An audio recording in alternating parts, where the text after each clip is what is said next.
رسول الله سلام عليك يا رفيع الشمال. أعوذ بالله من الشيطان الرجيم. بسم الله الرحمن الرحيم. السلام عليكم ورحمة الله وبركاته. وعليكم السلام ورحمة الله وبركاته. والسلام على أشرف الأنبياء والمرسلين وعلى أصحابه أجمعين. أشهد أن لا إله إلا الله وحده لا شريك له وأشهد أن محمدا عبده ورسوله. الحمد لله الذي أهلنا بعدما أماتنا وإليه النشور. Bersamaan membaca dan harta yang Allah Subhanahu wa Ta'ala. Allah Ta'ala Al-Quran Al-Karim. A'udzu billahi minasyaitonir rajim. Bismillahirrahmanirrahim. Hudan lil muttaqin alladzina yuqimuna bil ghaib wa yuqimuna as-salata wa mimma razaqnahum yunfiqun. Walladzina yu'minuna bima unzila ilayka wa unzila min qablik wa bil akhirati hum yuqinun. Ulaika 'ala hudan min rabbihim wa ulaika humul muflihun. Maksudnya, Al-Quran adalah petunjuk bagi mereka yang bertakwa, yaitu takut kepada Allah Subhanahu wa Ta'ala, yaitu mereka yang beriman kepada yang baik dan yang mendirikan sholat dan mengerjakan sebagian dari apa yang telah kami anugerahkan kepada mereka, dan mereka beriman kepada kitab yang diturunkan kepada dan kepada kitab-kitab yang telah diturunkan sebelum kami, dan terhadap hari akhirat mereka yakin. Mereka inilah orang-orang yang berada di atas petunjuk jalan yang benar dari Tuhan mereka, dan mereka lah orang-orang yang beruntung. Al-Qur'an ayat 2 dan sampai 5. Keterangan di dalam ayat ini terdapat beberapa hal yang perlu diingat. Yang pertama, petunjuk jalan bagi mereka yang takut kepada Allah, sedangkan bagi mereka yang tidak takut kepada Allah Al-Malik, pemilik segala kerajaan, tidak mengenal Allah sebagai Tuhan yang sebenarnya, dan dia tidak tahu yang menciptakannya, maka jalan yang dituduki oleh Al-Quran ini tidak akan dapat menuntunnya. Barang siapa yang mempunyai kemampuan untuk melihat, maka ia dapat melihat suatu jalan. Apabila tidak mempunyai mata, bagaimana mungkin dia dapat melihat? Begitulah barang siapa yang di dalam hatinya tidak memiliki perasaan takut kepada Allah Al-Malik, maka dia tidak menghiraukan perintah-perintah Allah Subhanahu wa Ta'ala. Yang kedua, mendirikan sholat.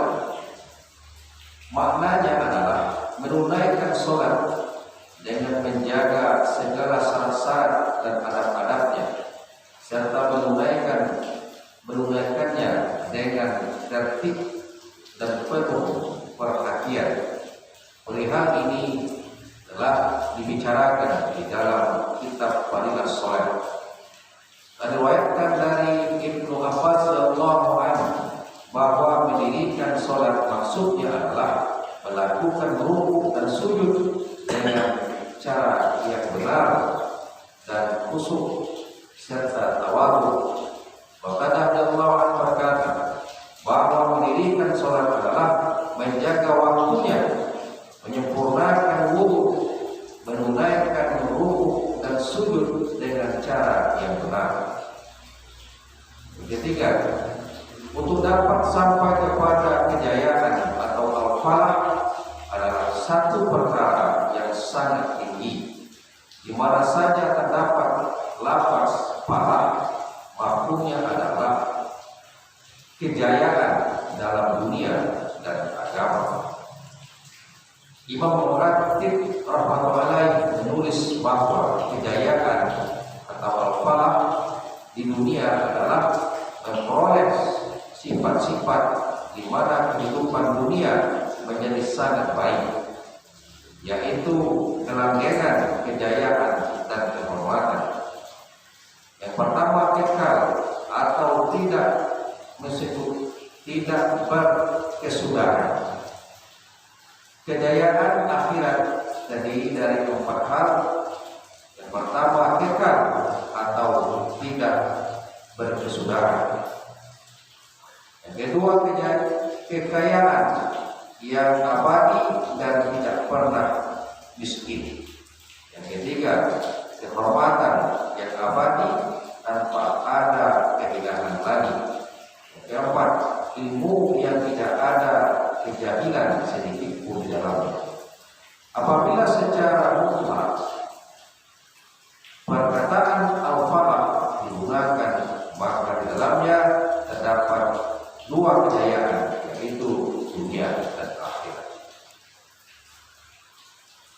Allah Subhanahu wa taala berfirman, "Laisal birra an tuwallu wujuhakum qibalal masyriqi wal maghrib, walakinnal birra man amana billahi wal yawmil akhir wal malaikati wal kitab wan nabiyyin wa atal mala ala hubbihi zawil qurba wal yatama wal masakin wa bis-sabil was-sa'ilin wa fir riqab wa aqamas shalah wa ataz zakah."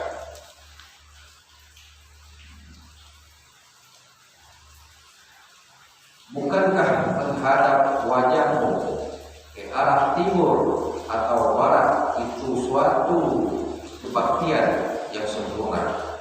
Akan tetapi sesungguhnya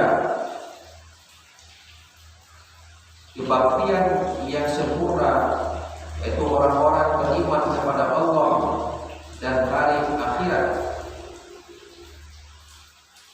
dan kepada malaikat-malaikat serta kitab-kitab Allah dan kepada nabi-nabi serta memberikan harta yang dicintainya karena cinta kepada Allah Subhanahu wa taala, yaitu kepada kerabatnya, anak-anak yatim, orang-orang miskin, musafir yang memerlukan pertolongan, orang-orang yang meminta-minta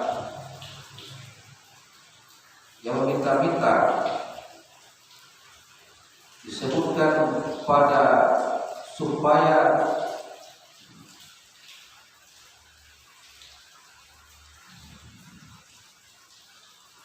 setelah menerangkan beberapa sifat mereka, lalu Allah SWT berfirman, "Mereka lah orang-orang yang benar dan bertakwa, ya inilah kebaktian kepada Allah yang sesungguhnya."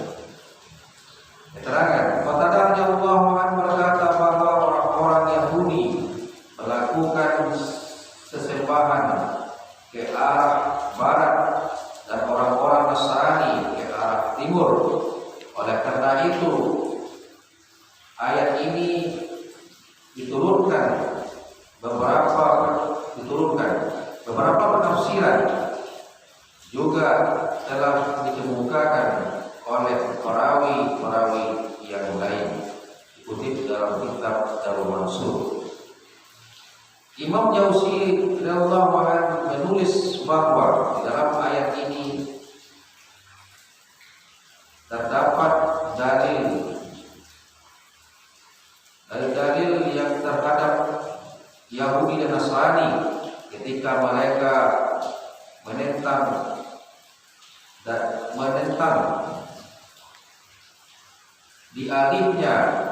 dialihkan kiblat dari Baitul Maqdis ke Ka'bah. Maka Allah Subhanahu wa taala menurunkan ayat ini yang menerangkan bahwa kebajikan itu ada dalam ketaatan kepada Allah Subhanahu wa taala tanpa mentaati Allah, berkiblat ke timur atau ke barat adalah sia-sia belaka. Membelanjakan harta karena cinta kepada Allah Subhanahu wa taala, maksudnya pembelanjaan itu didasarkan karena hendak mendapatkan cinta dan keridhaan Allah Subhanahu wa taala, bukan untuk mencari nama besar atau kehormatan. Tujuan yang salah seperti itu dapat menyebabkan kebajikannya menjadi hancur, bahkan dapat dipandang sebagai dosa. Walaupun dia telah membelanjakan hartanya, tetapi di sisi Allah tidak mendapatkan pahala, bahkan mendapatkan dosa. Rasulullah SAW bersabda bahwa Allah Subhanahu wa taala tidak melihat kepada rupamu dan hartamu, tetapi Dia melihat kepada amalan-amalan kita dan qalbu kita. Rasulullah SAW juga bersabda, Aku sangat takut kepada syirik.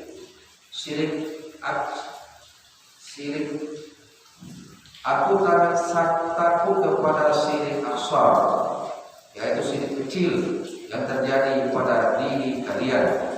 Para sahabat bertanya, wahai Rasulullah, apakah syirik asghar itu?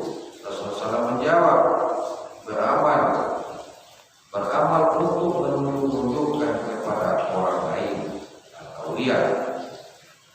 Dalam beberapa hadis yang lain banyak terdapat peringatan-peringatan terhadap amalan yang dilakukan untuk tujuan unjuk diri kepada manusia.